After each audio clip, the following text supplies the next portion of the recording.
अस्सलाम वालेकुम dear students.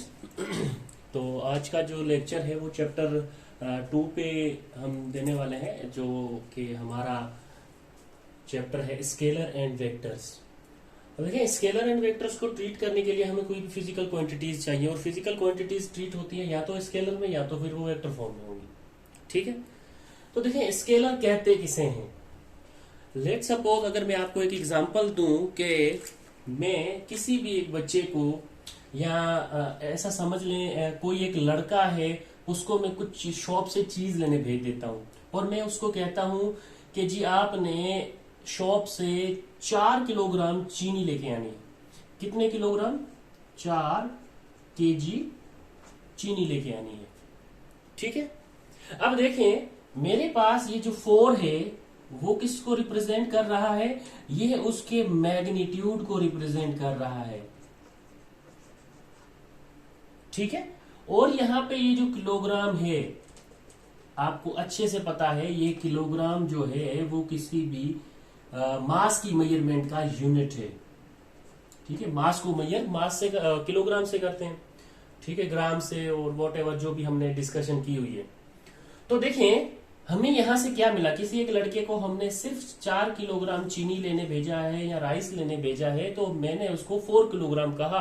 उसमें मेरे पास मैग्नीट्यूड गिवन है और उसका यूनिट गिवन है। तो देखिए ऐसी क्वांटिटीज को आप स्केलर क्वांटिटीज में कंसीडर कर रहे होते हैं। देखें आपके पास डेफिनेशन है, the physical quantities which are completely specified by their magnitude only along with a suitable unit. ठीक है, तो ऐसी क्वांटिटीज को आप स्केलर कह रहे होते हैं जिसमें आपको दो चीजें मिली हुई हो। कौन कौन सी दो चीजें? मैग्नीट्यूड और उसका सुटेबल यूनिट। अब आते हैं वेक्टर पे।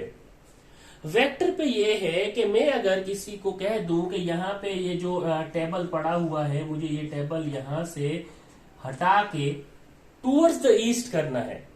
ठीक है, तो कोई भी लड़का आके इस पे फोर्स लगा के जाता है 40 न्यूटन टूवर्ड्स, कहां पे? मैंने कहा था ईस्ट पे करना है, तो टूवर्ड्स ईस्ट। तो अब देखें यहां पे ये जो 40 है आपके पास, ये रिप्रेजेंट करता है मैग्नीट्यूड को, और ये न्यूटन जो है वो एक सुटेबल यूनिट है। किसका? फोर्स का।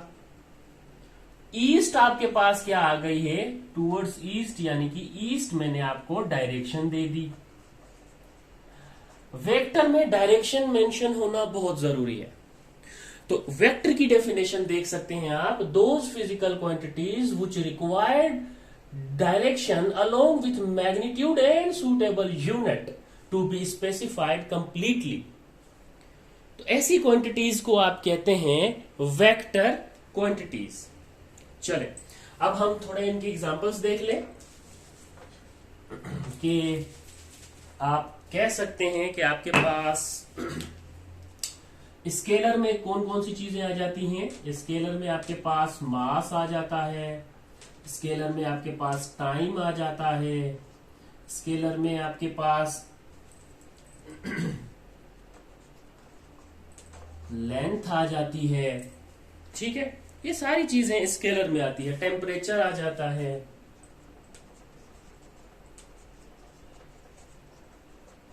सो these all are scalars.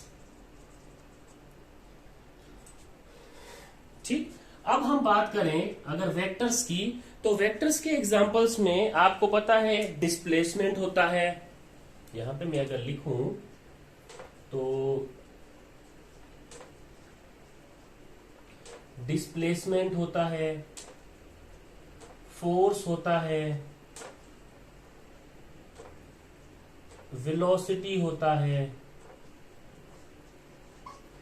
Acceleration होता है। ये सारी चीजें किसमें आ जाती हैं? ये सारी चीजें वेक्टर्स में आ जाती हैं। क्यों? क्योंकि आपको इनको डिफाइन करना है तो डायरेक्शन मस्ट होती है इनको डिफाइन करने के लिए, इनको बताने के लिए। तो स्केलर एंड वेक्टर के कुछ तरीके हैं इसको रिप्रेजेंट करने के, जो आपकी सिंटेक्स्ट बोर्ड में भी गिवन है। लेकिन आपको ये इनकी डेफिनेशन जो है वो जरूर याद रखनी है। सिर्फ इतनी बात याद रखें कि स्केलर में जो इंपॉर्टेंट चीज है, जो स्पेसिफाइड करता है स्केलर क्वांटिटी, वो मैग्नीट्यूड और उसके यूनिट को करता है। वेक्टर जो है वो उसकी डायरेक्शन, उसका मैग्नीट्यूड और सूटेबल यूनिट तीनों को कर रहा होता है डिफाइन। तो इस कंडीशन के लिहाज से इसको वेक्टर कहते हैं और इसको स्केलर कहते हैं। बहुत ही इजी है। अच्छा, वेक्टर को रिप्रेजेंटेशन कैसे करवाते हैं हम, या रिप्रेजेंटेशन ऑफ वेक्टर क्या होता है?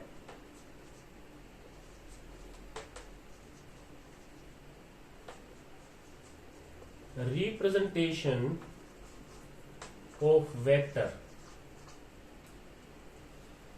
ठीक है। रिप्रेजेंटेशन ऑफ वेक्टर क्या होता है?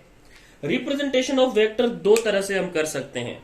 एक तो इसका सिंबॉलिक मेथड होता है और दूसरा जो मेथड होता है वो ग्राफिकल मेथड होता है, ठीक है। एक जो मेथड होता है आपके पास वो होता है सिंबॉलिक मेथड, और दूसरा जो मेथड होता है आपके पास वो ग्राफिकल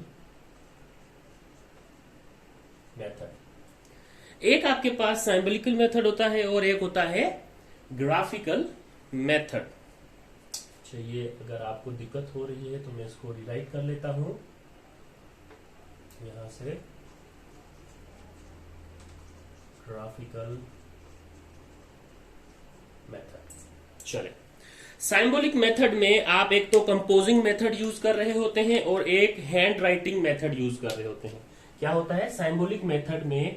एक तो आप कंपोजिंग मेथड का यूज करते हैं और दूसरा आप करते हैं हैंड राइटिंग मेथड का यूज। पहले इसको डिस्कस कर लेते हैं कि ये होता क्या है। कंपोजिंग मेथड अगर देखा जाए, आपके पास नंबर 1 यहां पे अगर मैं देखूं, कंपोजिंग मेथड में देखूं, तो आपके पास इस कंपोजिंग मेथड को डिफाइन करने के लिए हमेशा कंपोजिंग मेथड को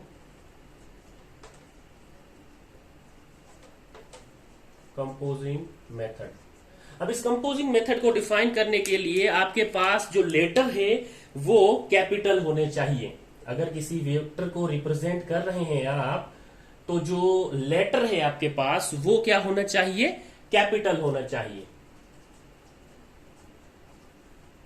ठीक है। वो लेटर कैपिटल होना चाहिए, ठीक है, या फिर वो लेटर स्मॉल होना चाहिए। चले, ये दो कंडीशन आ गई कंपोजिंग मेथड में। मगर कैपिटल और स्मॉल तो लेटर हो, लेकिन वो बोल्ड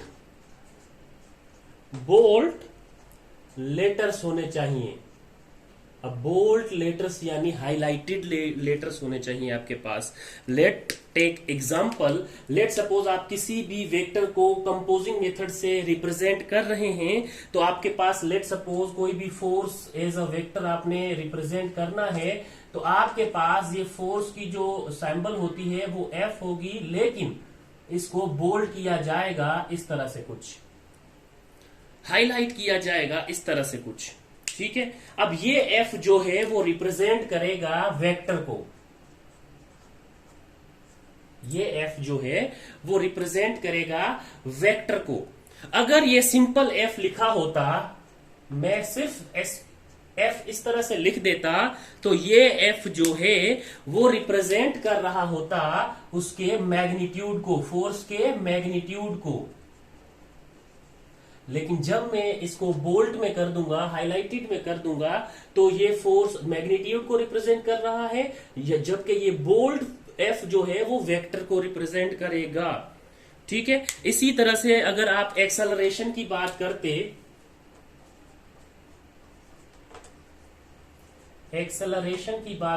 तो आप ए लिखते, ठीक है, सिंबल ए लिखते, लेकिन इसको बोल्ड करना पड़ता। अगर आपने वेक्टर रिप्रेजेंट करवाना है तो आप इसको ए को बोल्ड कर देते और ये आ जाता आपकी वेक्टर फॉर्म में। अगर मैं इसको सिंपल ए लिखता तो ये मेरे पास आ जाता in the form of magnitude.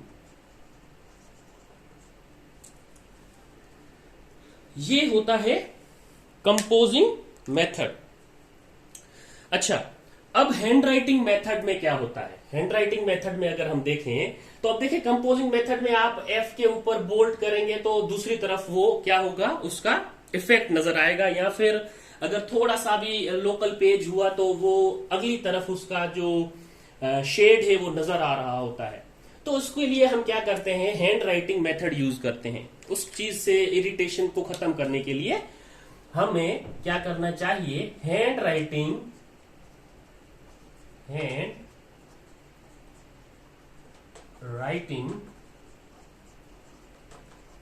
Method use करना चाहिए, और हम करते हैं। अब हैंड राइटिंग मेथड यूज करने के लिए आप लेट सपोज आपने फोर्स को एज अ वेक्टर ट्रीट करना है या रिप्रेजेंट करना है, तो आपके पास कुछ यूं होता है कि फोर्स सिंपल आप एफ लिखें और उसके ऊपर एरो हेड दें। ठीक है, अब ये एरो जो है वो रिप्रेजेंट करता है इसकी वेक्टर फॉर्म को। ठीक, अच्छा, अगर इसको मैं इस तरह से लिखूं कि ये सिंपल एफ है, ठीक है, अब ये सिंपल एफ है, इसके ऊपर तो एरो हेड है तो ये वेक्टर को रिप्रेजेंट कर रहा है। अच्छा, अब सिंपल एफ या फिर मोड ऑफ एफ कर देंगे आप, तो ये आपके पास सिंपल इसके मैग्नीट्यूड को रिप्रेजेंट करेगा, मैग्नीट्यूड को रिप्रेजेंट करेगा। ठीक है, एफ या फिर मोड ऑफ एफ, ये उसकी मैग्नीट्यूड को रिप्रेजेंट कर रहा होता है। ये एरो भी आएगा यहां पे, तो ये देखें ये फर्क होता है इसमें। अच्छा, इसी तरह अगर आप एक्सेलरेशन की बात कर लेते, एक्सेलरेशन की बात करते तो क्या होता, एक्सेलरेशन के लिए आप ए लिखते और एरो लिखते तो ये आपके पास एक वेक्टर फॉर्म बन जाती। ठीक है, लेकिन अगर आप सिंपल ए लिख रहे हैं या फिर मोड ऑफ ए लिख रहे हैं तो ये रिप्रेजेंट करेगा एक्सेलरेशन के मैग्नीट्यूड को। तो ये दो मेथड होते हैं, साइम्बोलिक मेथड जो होते हैं वो दो तरह के होते हैं। वो एक कंपोजिंग मेथड और एक आता है हैंड राइटिंग मेथड। तो उसमें ये दो चीजें आ जाती हैं। हमने कंपोजिंग मेथड देखा, हमने हैंड राइटिंग मेथड देखा, अब हम देखेंगे कि इसको ग्राफिकली भी कैसे रिप्रेजेंट किया जाता है। तो जल्दी से ये नोट डाउन करें, तो फिर हम ग्राफिकली मेथड पे आते हैं। चलो, स्क्रीनशॉट ले लिया होगा।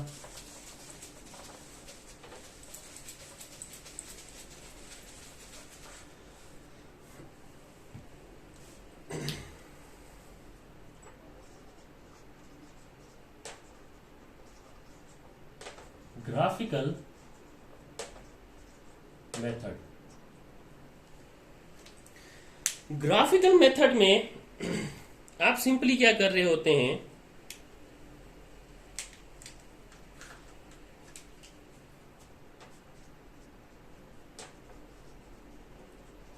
while during the method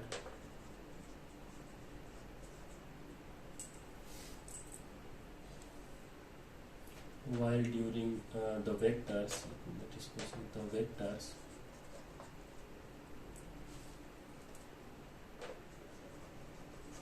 they are representing by an arrowhead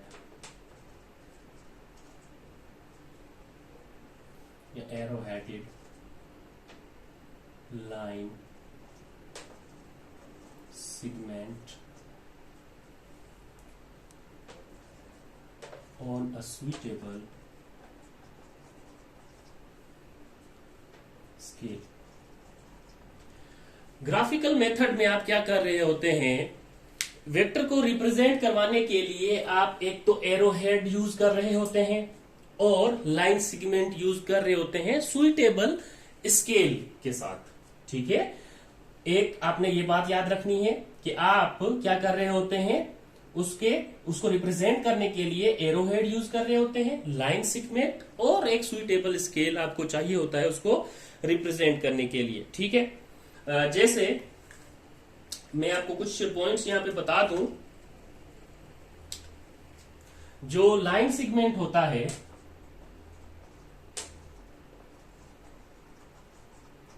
ठीक है, लाइन सेगमेंट जो होता है वो बेसिकली बता रहा होता है कि उस में हम मैग्नीट्यूड की बात कर रहे हैं कि कितने मिकदार में उसका मैग्नीट्यूड है। तो लाइन सेगमेंट शो कर रहा होता है उसका मैग्नीट्यूड को। ठीक है, लेकिन मैग्नीट्यूड तो है, लेकिन किस चीज का? ऑन अ सुइटेबल स्केल का। ठीक है, ऑन अ सुइटेबल स्केल का। ठीक है, ऑन अ सुइटेबल स्केल का मैग्नीट्यूड। ठीक, अब आ जाते हैं हम एरो हेड पे। एरो हेड पे आ जाते हैं। अब एरो हेड क्या कर रहा होता है? उस वेक्टर की डायरेक्शन बता रहा होता है। क्या कर रहा होता है? बता रहा होता है direction of a vector. Direction बता रहा होता है उस वेक्टर की। लेट सपोज हम एक एग्जांपल ले लेते हैं, force of 50 Newton towards east. ठीक है, लेट सपोज आपके पास हम एक एग्जांपल ले लेते हैं, एग्जांपल।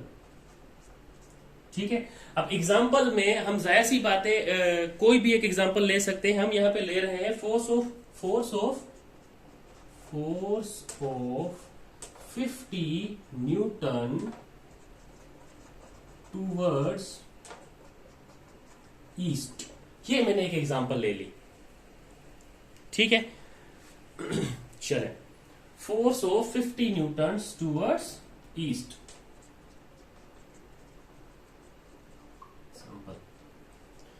होगा क्या? होगा ये कि आपने एक तो सुइटेबल स्केल फिक्स कर लेना है, यानी कि आपने स्केल फिक्स करना है। क्या करना है? 1 सेंटीमीटर को कंसीडर करना है 10 न्यूटन के। चले, आपने एक सुइटेबल स्केल फिक्स कर लिया है।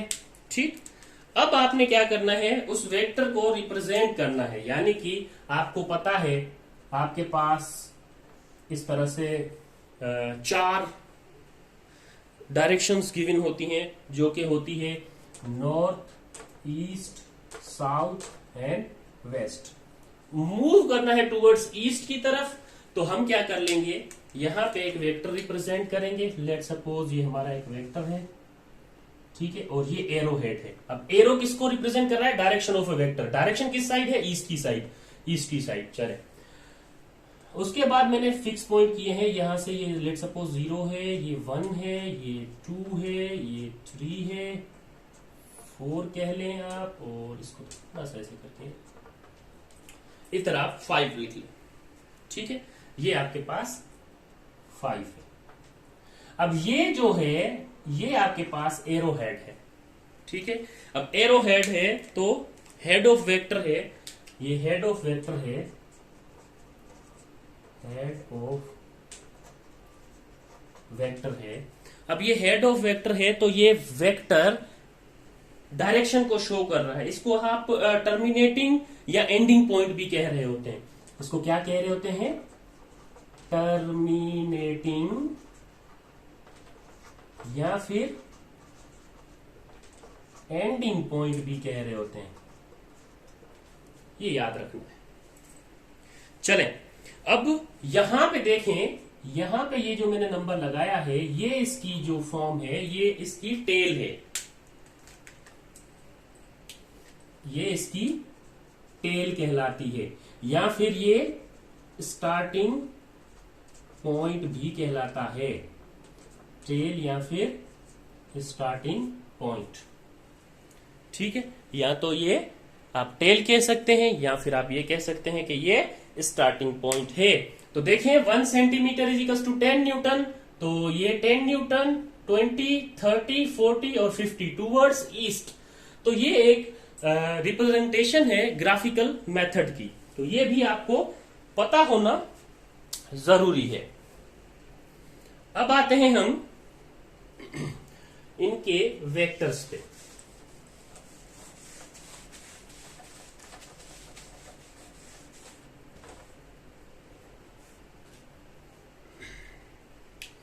ठीक है, अब आते हैं हम इनकी वेक्टर्स की टाइप्स पे। लेट सपोज आपके पास यहां पे लिख दूं मैं, types of vectors. Types of vectors, चले पहले मैं डिस्कस कर लेता हूं। पहले नंबर पे है मेरे पास इक्वल वेक्टर्स। कौन सा वेक्टर है? Equal vector. ठीक है, मेरे पास है इक्वल वेक्टर। अब मेरे पास इक्वल वेक्टर में आपको इन शॉर्ट अगर इक्वल वेक्टर की डेफिनेशन याद करनी है, देखिए इंग्लिश रटनी बहुत आसान है लेकिन इसको समझना काफी मुश्किल होता है, या याद रखना काफी मुश्किल होता है। आपने एक इंग्लिश की डेफिनेशन का रट्टा मारा, आप ज्यादा से ज्यादा 1 साल याद रख सकते हैं उसको, ज्यादा से ज्यादा 6 महीने याद रख सकते हैं, ज्यादा से ज्यादा 1 मंथ याद रख सकते हैं। लेकिन अगर इसको कॉन्सेप्चुअल पढ़ा जाए तो आप इसको ज्यादा अपनी याददाश्त तक, या टिल द 4 साल बाद, 5 साल बाद, 6 साल बाद भी अगर आपको कोई पूछ ले कि इक्वल वेक्टर क्या है तो भी आपको पता होगा। वो कैसे पता होगा उसको हमने यहां पे डिस्कस करना है। देखें, इक्वल वेक्टर, 2 या 2 से ज्यादा वेक्टर अगर इक्वल हैं तो उसकी जो डायरेक्शन होगी वो सेम होगी और उसका जो मैग्नीट्यूड होगा वो इक्वल यानी कि सेम होगा। अब मेरी बात पे गौर करें, इंग्लिश लिखनी यहां पे जरूरी है तो मैं लिख देता हूं, लेकिन मेरे कॉन्सेप्ट को समझने की कोशिश करें।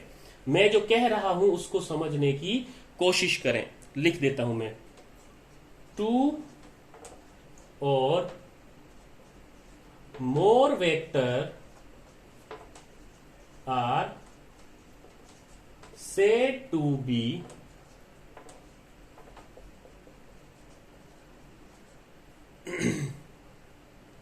equal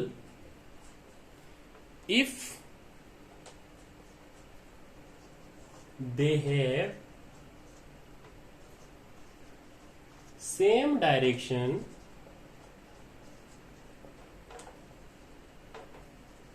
and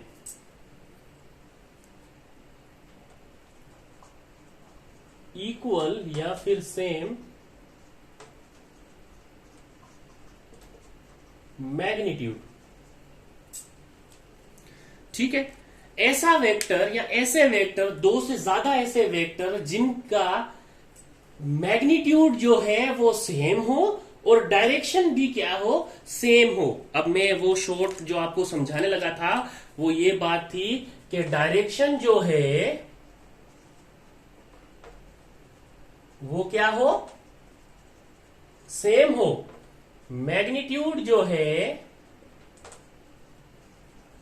वो भी क्या हो, सेम हो।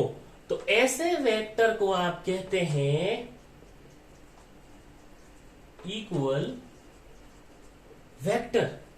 ऐसे वेक्टर को आप कहते हैं इक्वल वेक्टर। अब ये डेफिनेशन आपको भूलनी नहीं चाहिए। कैसे, इसको थोड़ा और मजीद कर लेते हैं हम। लेट सपोज आपके पास एक वेक्टर है B और दूसरा वेक्टर है C। तो आपको नजर आ रहा है इसका जो मैग्नीट्यूड है वो भी सेम है, इसकी जो डायरेक्शन है वो भी सेम है। अच्छा, इसका क्या मतलब हुआ, B is equals to vector C, vector B is equals to vector C। अच्छा, अब इसको कैसे लिख सकते हैं आप, और मजीद इसको याद रखने के लिए, अब सेम डायरेक्शन यानी कि आपके पास जो थीटा है वो 0 डिग्री का है। ठीक है, यानी देखिए ना, सेम डायरेक्शन यानी कि theta is equals to 0, parallel.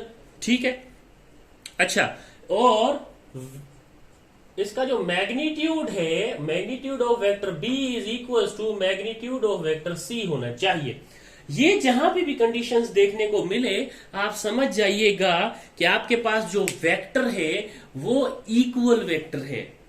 ठीक है, आपके पास जो वेक्टर है वो इक्वल वेक्टर है। अच्छा, इसमें इसमें कुछ एक और वेक्टर आता है जो कि इसके मतलब ऐसा है कि स्टूडेंट्स इक्वल वेक्टर और पैरेलल वेक्टर में क्या हो रहे होते हैं, थोड़े से कंफ्यूज हो रहे होते हैं, वो मिक्सअप कर जाते हैं इन चीजों को।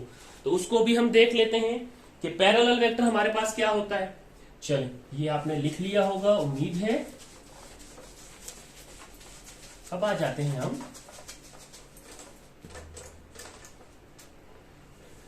पैरेलल वेक्टर पे।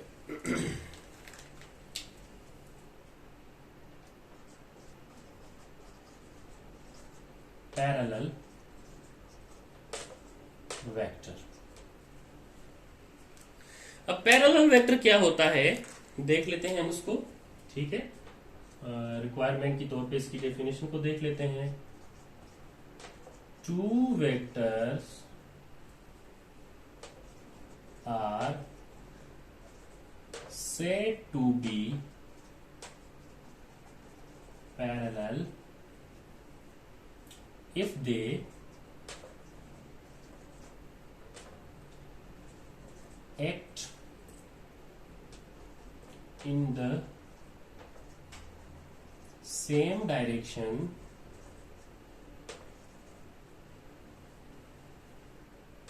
ठीक है, पैरेलल वेक्टर हम उसे कहते हैं जो कि एक्ट कर रहे हो सेम डायरेक्शन में। देखें, सेम डायरेक्शन में तो इक्वल वेक्टर भी था, लेकिन इसमें फर्क है। इक्वल वेक्टर और पैरेलल वेक्टर में फर्क है। अब सेम डायरेक्शन का मतलब है i e theta is equals to 0 degree. ठीक है, theta is equals to 0 degree, तब तो पैरेलल होंगे ना। अच्छा, लेकिन इसकी कुछ कंडीशंस हैं। इसकी क्या कंडीशंस है, यहां पे क्या था, डायरेक्शन सेम होनी चाहिए, मैग्नीट्यूड भी सेम होना चाहिए, तब आप कह सकते हैं कि ये इक्वल वेक्टर है। लेकिन पैरेलल वेक्टर में क्या होता है, no necessary to have same magnitude. क्या होता है, ये बुलेट पॉइंट कर लें आप इसको, no necessary to have same देख लेते हैं magnitude, no necessary have same magnitude. ठीक है, एक और बुलेट पॉइंट इसकी आगे आ जाएगी जो कि इस मैग्नीट्यूड को तो डिफाइन कर लिया, अब डायरेक्शन को भी डिफाइन करेगी। डायरेक्शन क्या होती है, not necessary to have same starting point. ठीक है, डायरेक्शन के लिए ये चेंजिंग हो जाएगी, no necessary to have same starting. जरूरी नहीं है कि उसका स्टार्टिंग पॉइंट सेम हो। ठीक है, अब देखें, यहां पे देखिए स्टार्टिंग पॉइंट दोनों का क्या था, सेम दिख रहा है आपको। ठीक है, अब ये पैरेलल वेक्टर में जरूरी नहीं होता कि इसका स्टार्टिंग पॉइंट सेम हो, लेकिन इक्वल वेक्टर में जरूरी होता है। ठीक है, इक्वल वेक्टर में देखिए डायरेक्शन भी सेम होनी चाहिए, मैग्नीट्यूड भी सेम होना चाहिए। पैरेलल वेक्टर में डायरेक्शन तो उसकी सेम होती ही होती है, लेकिन डायरेक्शन सेम होती है, लेकिन मैग्नीट्यूड जरूरी नहीं है कि सेम हो, स्टार्टिंग पॉइंट जरूरी नहीं है कि सेम हो। ठीक है, इसको थोड़ा सा हम देख लेते हैं कि कैसे। लेट सपोज आपके पास एक आर वेक्टर है ये, ठीक है, और एक दूसरा वेक्टर ए है, वो है ये। अब देखें, जरूरी नहीं है कि यहां पे इनका मैग्नीट्यूड सेम हो, जरूरी नहीं है कि स्टार्टिंग पॉइंट सेम हो। ठीक है, लेकिन ये दोनों एक ही डायरेक्शन में हैं, सेम डायरेक्शन में हैं, पैरेलल हैं, 0 डिग्री पे हैं, ऐसे वेक्टर्स को आप कह सकते हैं पैरेलल वेक्टर। अब इसमें और इस इक्वल वेक्टर में फर्क आपको साफ साफ नजर आ रहा होगा। ठीक है, अब आप ये कह सकते हैं इन दोनों पॉइंट्स के लिए आप ये कह सकते हैं, आपकी नोटबुक में ये लिख सकते हैं, आपकी मेमोरी के लिए, याद रखने के लिए ये लिख सकते हैं कि ये बुलेट फॉर 2 वेक्टर्स, ठीक है, it is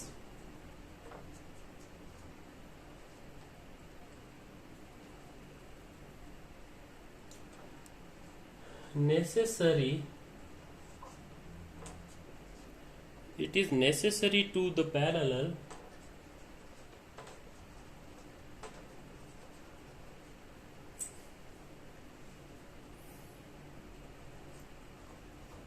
to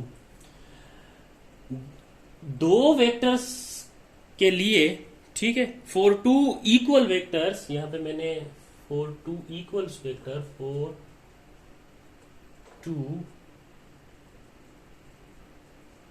for 2 equal vectors it is necessary to parallel, ठीक है, necessary to the parallel, but कहने की बात ये है, but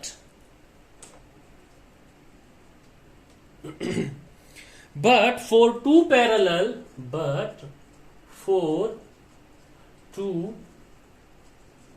parallel vectors it is not necessary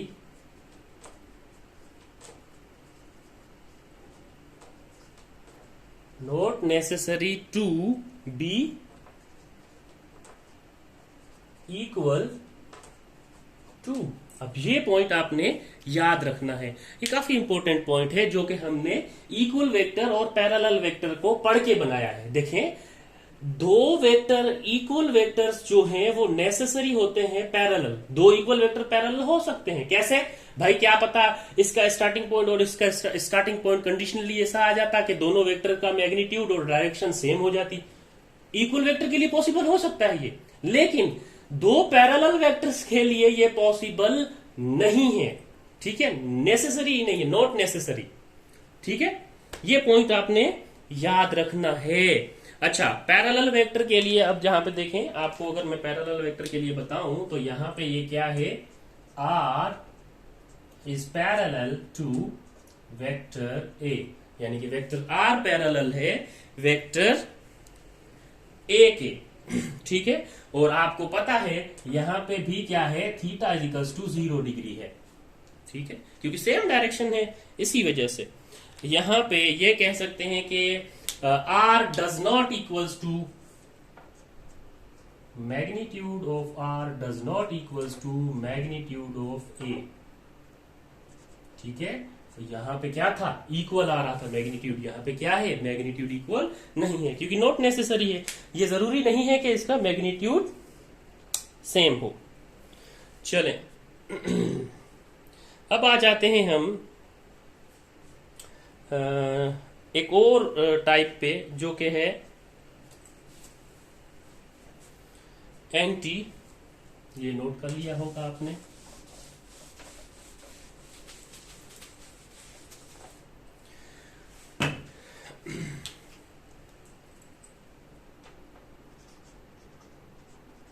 anti parallel या फिर unlike parallel vector,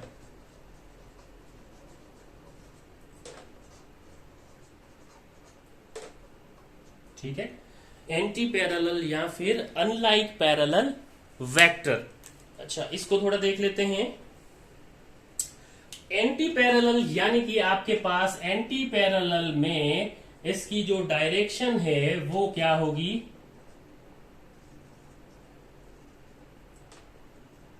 is opposite. अब डायरेक्शन इज अपोजिट यानी कि आप अगर ईस्ट की साइड जा रहे हैं तो आपके पास उसका अपोजिट होगा वेस्ट, ये होता है इसका अपोजिट। अब ये देखें, अगर आप डी देखेंगे, डी आपकी छोटी क्लासों में होता है, वो इस तरह से होता है 0 से लेके 180 तक। तो यहां पे जो थीटा कहें या चेंज कहें, वो कितना है, थीटा या फिर चेंज जो होगा एंटी पैरेलल वेक्टर्स में, वो होगा जी 180 डिग्री का। यानी कि एंटी पैरेलल वेक्टर्स या अनलाइक पैरेलल वेक्टर्स की डायरेक्शन जो है वो अपोजिट होती है, चेंज्ड बाय 180 डिग्री होती है। यानी कि जो थीटा होता है इनके दरमियान वो 180 के जाविये पे होता है, 180 का जाविया होता है, ठीक है। लेकिन देखें ये पैरेलल हैं, दोनों वेक्टर्स क्या हैं, पैरेलल हैं, ठीक है पैरेलल, लेकिन डायरेक्शन अपोजिट है, direction theta equals to 80 degree पे है। ऐसे वेक्टर्स को आप कह रहे होते हैं एंटी पैरेलल या अनलाइक पैरेलल वेक्टर्स, ठीक है। ठीक है, रिगार्डलेस आप ये भी कह सकते हैं कि regardless of magnitude and starting point, ठीक है, ये भी कह सकते हैं आप, रिगार्डलेस। आपको ये कंडीशन याद रखनी है, बस इसको नहीं भूलना, regardless of magnitude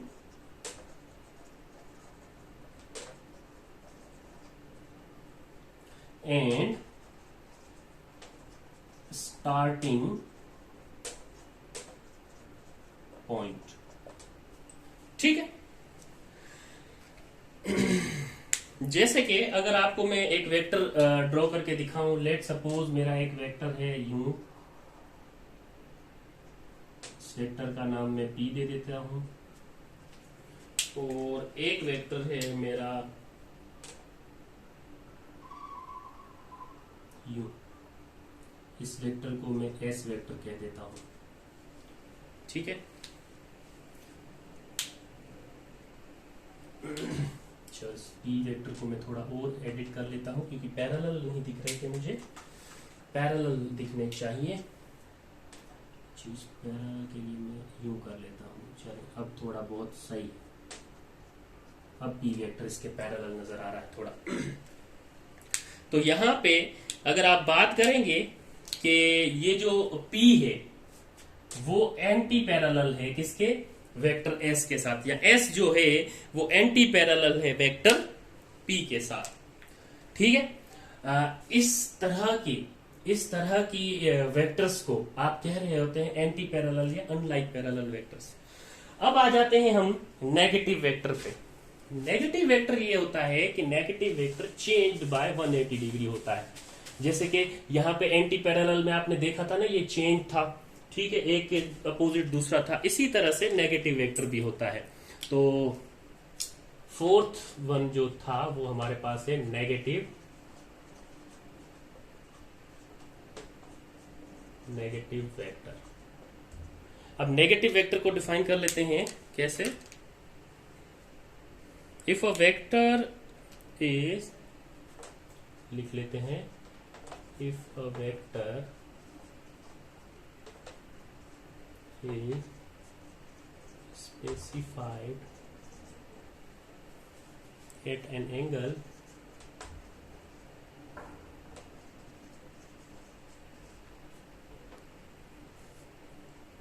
of 180 degree, ठीक है, वहां पे भी 180 डिग्री था, यहां पे भी 180 डिग्री है। there generates a new vector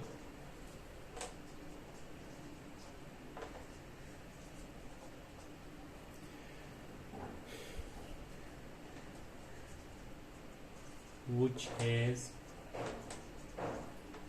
the same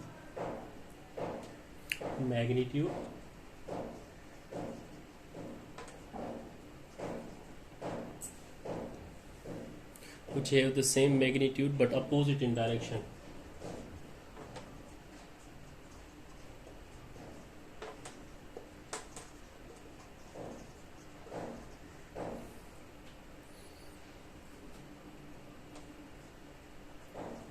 To that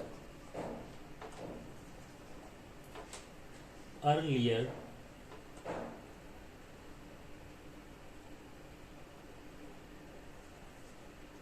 और रियल 1। ठीक है। नेगेटिव वेक्टर वो वेक्टर होता है कि जो आपके पास 180 डिग्री के जाविये पे मिल रहा होता है और वो जनरेट कर रहा होता है सेम मैग्नीट्यूड के साथ जनरेट कर रहा होता है एक अपोजिट डायरेक्शनल वेक्टर। यानी कि आपके पास एक लेट सपोज आपके पास ये प्लेन है, ठीक है, ये प्लेन आपके पास मौजूद है एक्स वाई प्लेन, और आपका लेट सपोज यहां पे कोई एक वेक्टर है, इस वेक्टर का नाम है लेट सपोज आर। तो आपके पास नेगेटिव वेक्टर में इसी सेम मैग्नीट्यूड का एक और वेक्टर होगा, लेकिन वो उसके अपोजिट होगा, लेकिन इन सेम मैग्नीट्यूड इन दोनों वेक्टर्स का जो मैग्नीट्यूड होगा वो सेम होगा। इसी वजह से आप इसको कह रहे होते हैं कि ये नेगेटिव वेक्टर है। देखें, if a vector is specified at angle of 180 there generates a new vector which is same magnitude का होगा बट अपोजिट इन डायरेक्शन इसके अपोजिट है। ये वेक्टर इस तरफ है तो इधर मैं नहीं कर सकता था, इस वेक्टर की डायरेक्शन अपोजिट ये होती है, तो मैंने इस तरह से कर लिया। तो की पॉइंट यहां से आप निकाल लेंगे। की पॉइंट्स यहां से अगर आप निकालना चाहें तो क्या निकालेंगे? पहला बुलेट पॉइंट ये बनेगा कि यहां पे भी थीटा 180 डिग्री है, ठीक है, और इनका जो मैग्नीट्यूड है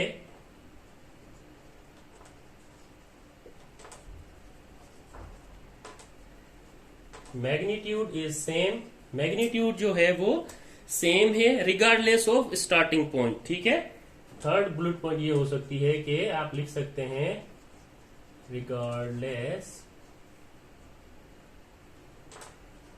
ऑफ स्टार्टिंग पॉइंट। ठीक है। थर्ड पॉइंट आप ये बना सकते हैं। अच्छा, अब देखें, नेगेटिव वेक्टर और एंटी पैरेलल और अनलाइक पैरेलल में एक चीज तो कॉमन है, theta is equals to 180 degree आना चाहिए, लेकिन मैग्नीट्यूड सेम सिर्फ नेगेटिव वेक्टर का होना चाहिए। ये मैंने थोड़ा इस तरफ टेढ़ा करके लिखा है, तो मैं इसको थोड़ा सही करके लिख देता हूं ताकि अच्छा लगे। फिर आप कहेंगे कि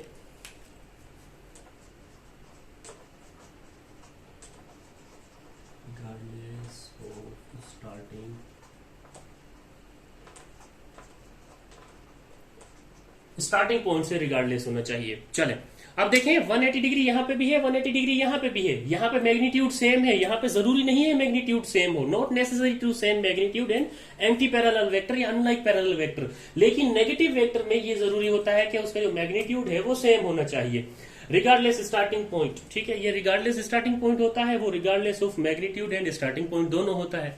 ठीक है, ये पॉइंट्स आपने इन दोनों में याद रखने हैं और इन दोनों में फर्क भी याद रखना है। अब देखें, यहां पे मैंने वो बुलेट पॉइंट्स भी लिख दिए हैं, यहां पे भी मैंने इसको बता दिया है, तो अब आपको ये चीज कंफ्यूज नहीं करनी चाहिए। कल को अगर एमसीक्यूज आ जाता है, वो नेगेटिव वेक्टर के लिए 180 यूज कर रहा है, कुछ ऐसी कंडीशन डाल देता है जो एंटी पैरेलल की बन रही है, आप नेगेटिव वेक्टर करके आएंगे टिक, तो कल को मुझे आके कहेंगे कि सर आपने तो ये कहा हुआ था लेकिन वहां पे एंटी पैरेलल था। तो ये गौर करना है कि ये दोनों चीजें सिमिलर है, थोड़ा थोड़ा डिफरेंस है जो कि कंफ्यूज कर देता है स्टूडेंट्स को, या फिर वो मिक्सअप कर जाते हैं इन बातों को।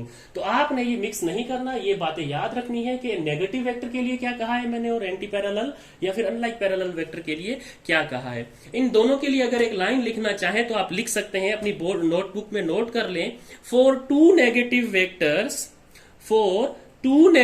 Vectors it is necessary to be anti parallel to, but for two anti-parallel vectors it is not necessary to be negative 2। ठीक है, दो नेगेटिव वेक्टर्स के लिए पॉसिबल हो सकता है या नेसेसरी हो सकता है कि वो एंटी पैरेलल हो। दो नेगेटिव वेक्टर्स एंटी पैरेलल हो सकते हैं या हो, ठीक है, लेकिन दो एंटी पैरेलल वेक्टर्स जरूरी नहीं है कि नेगेटिव वेक्टर्स हों। ठीक है, ये पॉइंट आपने इस तरह से याद रखनी है जो मैंने पीछे पॉइंट बनाया था। अब आपने ये पॉइंट खुद बनाना है अपने लिए, ठीक है, क्योंकि आपने खुद ने ही ये पढ़ना है। नेक्स्ट लेक्चर में हम इंशाल्लाह आगे इसका डिस्कशन करेंगे। हमने आज anti parallel vector, unlike parallel vector किया। इसी तरह से आपके पास कुछ और वेक्टर्स की भी टाइप्स हैं, लेकिन मैं वो चाह रहा हूं कि मैं उस वेक्टर्स का अलग फॉर्म एक बनाऊं। उसमें सिर्फ ये चीजें मैं नहीं लिखूंगा, बाकी जो टाइप्स होंगी मैं वो जरूर मेंशन करूंगा। ठीक है, ये चीज आपकी इस स्टार्टिंग के लेक्चर में आ रही थी तो मैंने यहाँ पे लिख दी है, और ये अब आपने याद रखनी है। टाइप्स ऑफ वेक्टर का मैं अलग से एक लेक्चर बना लूंगा आपके लिए। ठीक है, इस लेक्चर में इतना ही। इसको याद रखना है, इसको भूलना नहीं है। इंशाल्लाह हम आगे की तरफ मूव करेंगे नेक्स्ट लेक्चर से।